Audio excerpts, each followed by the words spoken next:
Hey everyone, welcome back. You know how much we love to get deep into a topic? And that's exactly what we're doing today. Right. We got a request from a listener to break down the whole world of financial services. Okay. Yeah. Everything from the basics like banking to more complex things like asset management. And honestly, when I started looking into this, I was kind of blown away by how many different things fall under that umbrella of financial services. Yeah. Like, did you know there are entire firms dedicated to just managing other people's money to try and maximize returns? Absolutely. Pretty wild. It is. It's a huge field, and it really does touch almost every aspect of our lives, right? Yeah, absolutely. Businesses need it. Yeah. Individuals need it. The entire economy kind of relies on this interconnected system of financial services. Yeah, and I think it's easy to kind of take for granted the things that we do every day. Yeah. Yeah. So let's start with something that we all use pretty much every day. Right. Banking. Sure. We all have checking accounts probably. Yeah, most people do. We deposit our paychecks. We use ATMs all the time. Yeah, absolutely. But what's actually going on behind the scenes with all those transactions? Well, it seems so simple on the surface, right? Right. Just put your card in. Yeah. Get your money out. Exactly. But it's so much more than that. Yeah. Banks are really in the business of managing a massive flow of money. Yeah. When you deposit your paycheck, they're not just keeping it in a vault waiting for you to come get it. Yeah. They're using that money to do things like offer loans. Right. Like mortgages for people buying homes, loans to businesses so they can grow and expand. Yeah. Even personal loans for folks who need to cover unexpected expenses. So it's all kind of connected. It's all about leveraging those deposits to keep the money circulating. Right. And stimulate the economy. Makes sense. Yeah. So speaking of stimulating the economy, let's talk about investments. Okay. Sure. This is something that I think can be really intimidating for people. Right. You hear all this jargon like stocks and bonds and mutual funds, and it can sound like you're just gambling with your money. Right, like you're in a casino or something. Yeah, exactly. But it's not quite like that. Okay. Really. It boils down to ownership and lending. Okay. So when you buy a stock, for example, you're actually buying a tiny piece of ownership in that company. Oh. And if the company does well, the value of your stock goes up. So you're not like betting on like a horse race. No, you're actually... You're buying into... Yeah, you're buying a stake in the company. Okay. Now, bonds are a bit different. All right. It's more like lending money to a government or a company. And in return, they pay you interest on that loan. Okay. And then mutual funds are kind of like baskets of different stocks or bonds. And that helps diversify your investments. Okay, so it's like spreading the risk out. Exactly, spreading the risk. All right. So you're not putting all your eggs in one basket. Makes sense. Yeah. So where do investment firms and financial advisors kind of fit into this whole picture?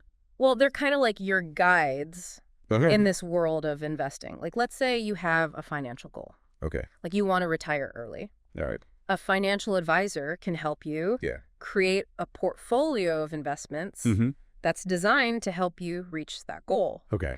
They'll consider things like your risk tolerance, your financial situation, and they'll make recommendations. Yeah.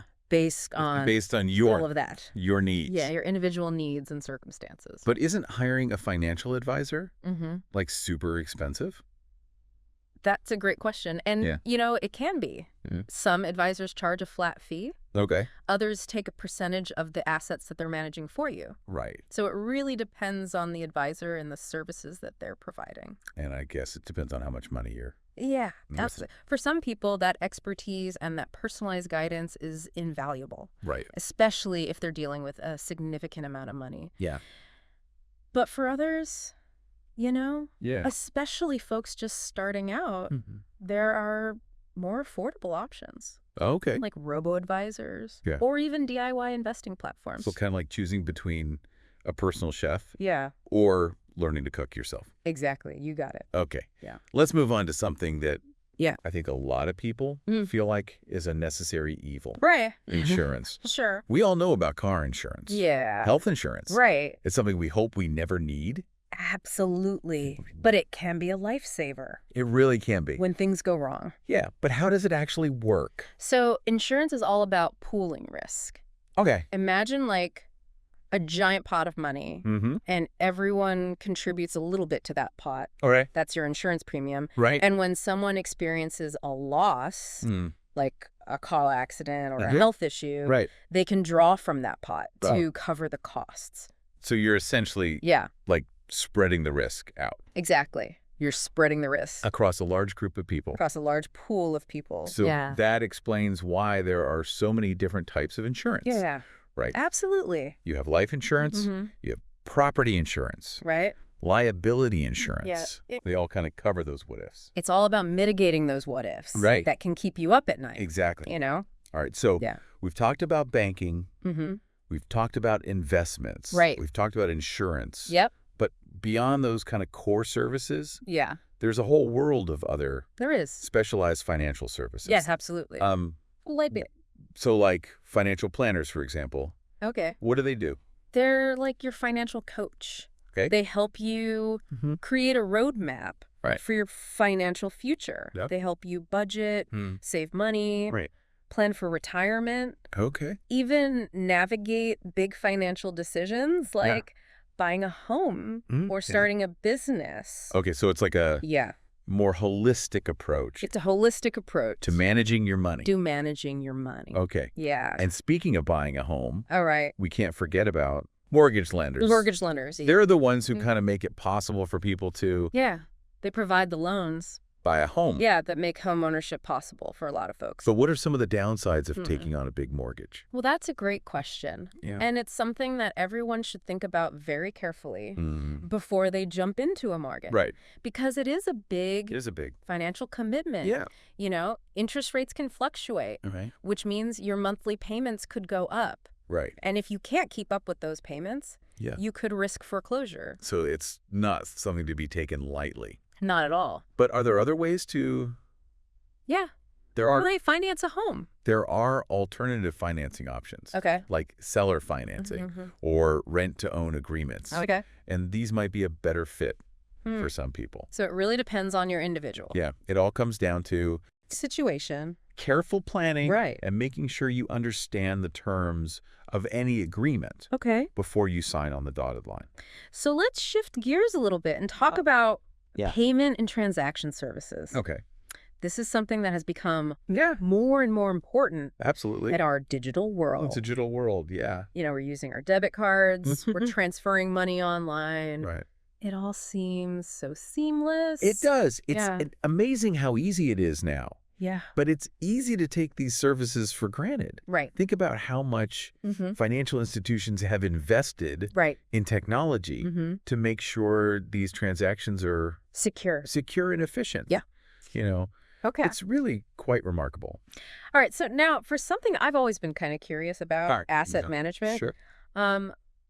This is where firms are basically managing investments for other people. Right. With the goal of trying to... with the goal of maximizing returns. Maximize their returns. Yeah. I've always wondered how they actually make money. Okay, yeah.